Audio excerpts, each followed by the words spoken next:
ஒவ்வொரு முறை உலக முதலீடு மாநாடு நடக்கும்போதோ இல்ல முதலீடுகள் இருக்க முதலமைச்சர் வெளிநாடு பயணம் போகும்போதோ இவ்வளோ கம்பெனிகளோட புரிந்துணர்வு ஒப்பந்தம் கையெழுத்தாச்சு, இவ்வளோ கோடி முதலீடு எடுத்திருக்கோம், இவ்வளோ லட்சம் பேருக்கு வேலை கிடைக்கும்னு அவங்க சொல்ல, மற்றொரு புறம் எதிர்க்கட்சிகளோ வெறும் ஒப்பந்தம் இல்லாம முதலீடா மாறணும்னு விமர்சனம் வச்சிட்டு இருக்காங்க. தமிழ்நாட்டுல இதுவரை 3 உலக முதலீட்டாளர்கள் மாநாடு நடந்திருக்கு. அதுல எவ்வளவு முதலீட்டு ஒப்பந்தங்கள் கையெழுத்தாச்சு, அந்த முதலீடுகள் எல்லாம் தமிழ்நாட்டுக்கு வந்து சேர்ந்துச்சா, இல்ல முதலீடுகள் எல்லாம் ஒப்பந்த வடிவத்திலேயே உறைஞ்சு நிக்குதா? 2015 ஜெயலலிதா முதலமைச்சரா இருந்தப்ப முதல் முறையா தமிழ்நாட்டில் உலக முதலீட்டாளர்கள் மாநாடு நடந்துச்சு. அதுக்கு அடுத்து 2019 எடப்பாடி பழனிசாமி முதலமைச்சராக இருந்த ஒரு முறையும், இப்போ சமீபத்தில் முதலமைச்சர் ஸ்டாலின் தலைமையிலும் உலக முதலீட்டாளர்கள் மாநாடு நடந்து முடிஞ்சிருக்கு. இது போக இப்போ தமிழக முதலமைச்சர் ஸ்டாலின் ஸ்பெயின் போயிட்டு வந்தது போல இதற்கு முன்னையும் வெளிநாட்டு முதலீடுகள் இருக்க முதலமைச்சர்கள் சில பேர் போயிருக்காங்க. ஆனா உலக முதலீட்டாளர்கள் மாநாட்டிலையும் முதலமைச்சர்களோட வெளிநாட்டு பயணத்திலையும் கையெழுத்தான ஒப்பந்தங்கள் எல்லாம் முதலீடா மாறிச்சானா அது கேள்விக்குறிதான். 2015 2,42,160 கோடி ரூபாய்க்கு புரிந்துணர்வு ஒப்பந்தம் கையெழுத்தானது மூலமா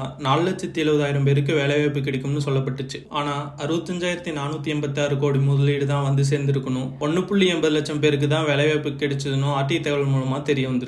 2019 நடந்த உலக முதலீட்டாளர்கள் மாநாட்டில் 3 லட்சம் கோடிக்கு புரிந்துணர்வு ஒப்பந்தங்கள் கையெழுத்தானது. இதன் மூலமா 10,50,000 பேருக்கு வேலைவாய்ப்பு கிடைக்குதுன்னு சொல்லப்பட்டுச்சு. ஆனா 1,18,000 கோடி முதலீடு மட்டும்தான் வந்து சேர்ந்திருக்கு. இதனால 1,03,000 பேருக்கு மட்டும்தான் வேலைவாய்ப்பே கிடைச்சிருக்கு. 2024 ஜனவரி மாதம் நடந்த உலக முதலீட்டாளர்கள் மாநாட்டில் 6.64 லட்சம் கோடி ஒப்பந்தம் நடந்ததா அரசு தெரிவிச்சிருக்கு. தமிழ்நாடு முதலமைச்சர் ஸ்டாலின் ஸ்பெயின் பயணம் மூலமா 3,440 கோடிக்கு ஒப்பந்தம் கையெழுத்தானதா சொல்லியிருக்காரு. ஆனா இதுல எவ்வளவு முதலீடு வரும், எவ்வளவு பேருக்கு வேலை கிடைக்கணும் தெரிஞ்சுக்க இன்னும் சில காலம் ஆகும். இங்க ஒப்பந்தங்கள் செயல் வடிவத்துக்கு வரதுல சில அடிப்படை பிரச்சனைகள் இருக்கு. அதுல ஏற்படுற தாமதங்கள் தான் முதலீடுகள் ஒப்பந்தங்கள் காகிதங்கள்லயே வரைஞ்சு போவதற்கு முக்கிய காரணம். தமிழ்நாட்டில் புதுசா தொழில் தொடங்க விருப்பப்படுற நிறுவனங்களுக்கு தொழில் தொடங்க சாதகமான சூழல் அமைத்து கொடுப்பது, மானியம் கொடுப்பது போன்ற கோரிக்கைகளை தமிழ்நாடு அரசு சார்பாக கைடன்ஸ் தமிழ்நாடுங்கிற அமைப்பு தான் செஞ்சு கொடுக்குது. ஆனா கைடன்ஸ் தமிழ்நாடு அமைப்புக்கு மகாராஷ்டிரா, குஜராத்தில் இருக்க அமைப்புகள் போல சட்ட ரீதியான அங்கீகாரம் இல்ல. இதனால பல அரசு துறைகள் கிட்ட தனித்தனியா ஒப்புதல் பெற வேண்டிய அவசியம் இருக்கு. இது ரொம்ப நீண்ட நெடிய ப்ராசஸ். இந்த அரசு துறைகள் ஒருங்கிணைவா செயல்பட்டு எல்லா பக்கமும்